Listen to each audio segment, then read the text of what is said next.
This is a NASA engineer trying to fix a hydrogen leak just before the launch of Apollo 11. The scary thing is, he is 60 meters up and standing right next to a partially fueled Saturn V.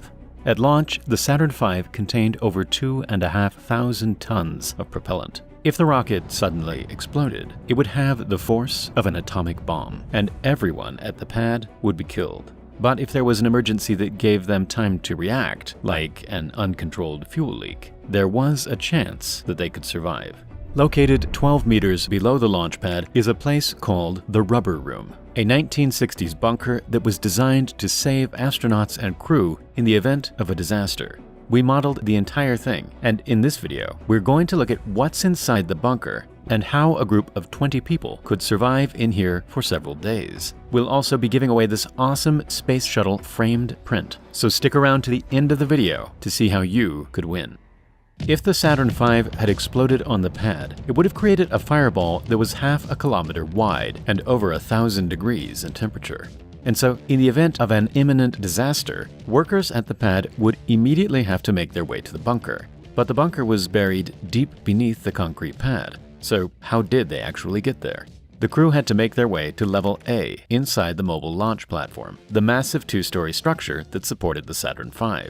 Once it arrived at the pad, a small hatch in the platform would connect to a structure that stuck out from the launch pad. This was a 60-meter-long slide that started inside the platform and went down through the concrete launch pad until it reached the bunker. At the top of the slide, a sprinkler would spray the crew with water to help them slide down the chute more easily. In just seconds, they would start to pick up an immense amount of speed as they plummeted into the depths of the launch pad. After falling down a steep drop, they would burst into a place known as the Rubber Room. This room was lined by thick walls of rubber in order to absorb the energy from an explosion. The rubber at the end of the slide was also designed to slow the crew down, but this didn't always work. During testing, the water would build up at the bottom of the slide, and instead of slowing them down, it caused them to slide all the way to the end at an incredible speed. One worker actually broke several bones in his body after crashing into the end. From here, the crew would make their way through this enormous blast-proof door where the actual bunker was. This room hasn't been accessible for decades, and only a handful of people have been allowed to enter.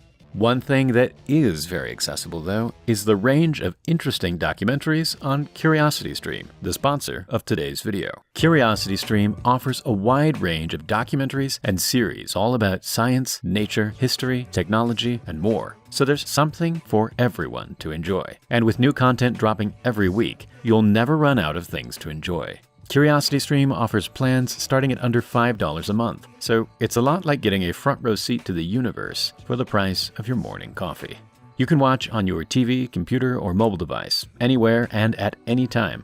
Personally, I've been watching Trajectory, which celebrates our biggest achievements in spaceflight, like the Apollo missions, the ISS, and the Hubble telescope. Not only is the content on CuriosityStream a supernova of knowledge, but their discounts are equally stellar. Sign up today at curiositystream.com/primalspace or scan the QR code. Then use the code PRIMALSPACE to get 25% off. After making their way down the slide, the crew would find themselves in the Rubber Room. From there, they would enter through a passageway and into the Blast Room, a dome-shaped room featuring 20 chairs that the crew would strap themselves into.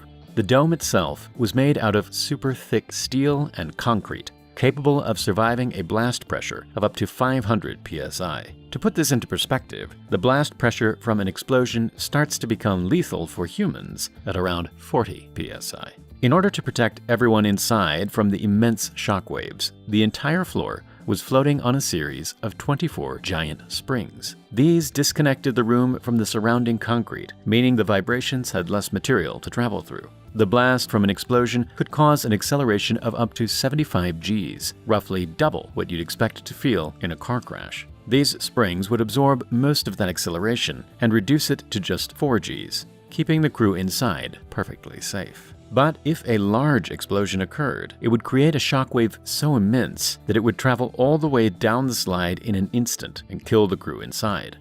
That's where these enormous blast-proof doors came in. Made from several inches thick steel, these doors would seal the crew inside and protect them from the shockwaves. These could be locked from either side by turning a wheel which caused 8 giant pins to hook into the wall. Once the crew were locked inside, they would remain in their seats and wait until the danger had passed. But with up to 20 people in a sealed room, the carbon dioxide levels would quickly start to rise and breathing would become very difficult. And so, to treat the air, a carbon dioxide scrubber was placed in the center of the room. This machine worked by passing the ambient air through a special filter, which would attract the CO2 molecules and separate them from the air. The clean air was then pumped back out of the machine, keeping the CO2 levels low. In order to create more oxygen, there was a supply of oxygen candles, which would burn iron powder and sodium chlorate at around 600 degrees to produce oxygen. For every 1 kilogram of mixture inside, each candle could produce around 6 hours of oxygen per person. Next to all of this was the storage area, which contained all of the food and water supplies. The food was mainly C rations and K rations, a type of canned food that was developed during the Second World War. The K rations came in 3 separate boxes for breakfast, lunch, and dinner. Each meal contained stuff like meat, cheese, cereal, fruit, biscuits, coffee, and cigarettes, giving each crew member around 3,000 calories a day. There was an industrial waste bin in the center of the room and a toilet placed behind one of the seats. Although it would be an unpleasant place to go, the crew could take care of business with a little bit of privacy.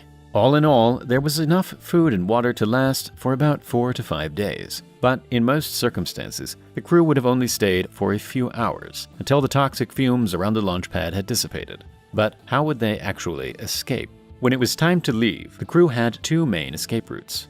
After leaving the bunker through the other blast door, they would enter into a narrow tunnel. This was 360 meters long and would take them all the way to an air intake building on the edge of the launch site. This building was essentially a giant fan that would suck in clean air and direct it into the rooms below the launch pad.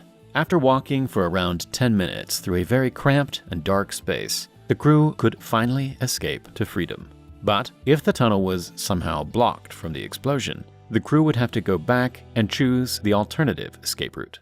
Right next to the tunnel was a door that led directly into the environmental control rooms, a labyrinth of rooms and corridors beneath the pad that would eventually lead to the outside world.